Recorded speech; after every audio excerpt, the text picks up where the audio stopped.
A 3-day training for 40 human rights clubs brought together coordinators from affiliated schools across the country.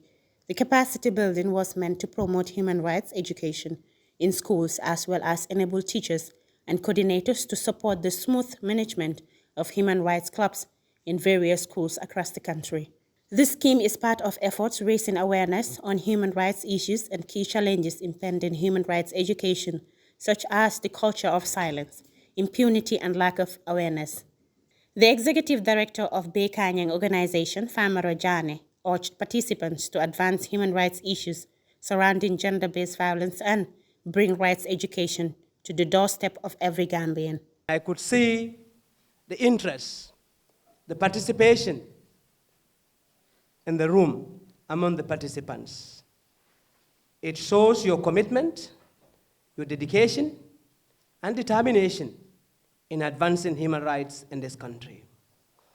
And as an organization, we believe that during the past 3 days, you've learned enough about human rights issues relating to gender-based violence, issues relating to the human rights mechanisms, child rights, among others.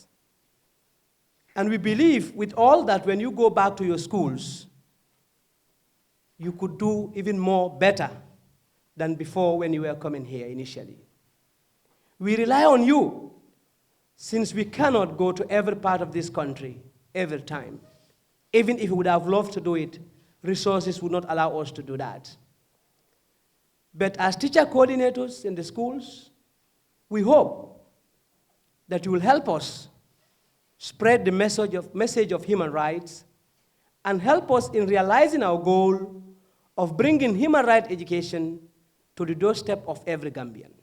A criminal justice and prosecutor working with UNDP for post-TRRC projects discussed key challenges affecting rights awareness, such as the culture of silence nurtured by the repression of Gambians encountered by the previous regime.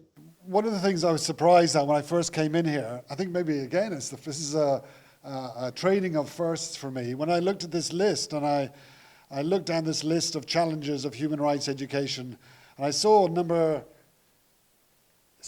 6, a long way down that list, inadequate resources. And I was really impressed that so often the resource question, it comes right at the top of the list. And here, it's a long way down, and it recognizes this challenges list, that it's about the thinking, and it's about the knowledge, and it's the awareness and the culture of silence, all things that can effectively be fixed for free. The challenge for the human rights is the awareness and the knowledge and the fear and all of these things.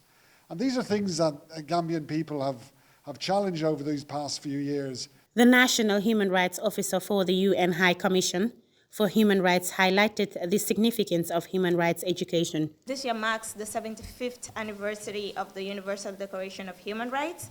It holds a significant role in our education system, in our daily system, in whatever we do as human rights activists, as human rights educators.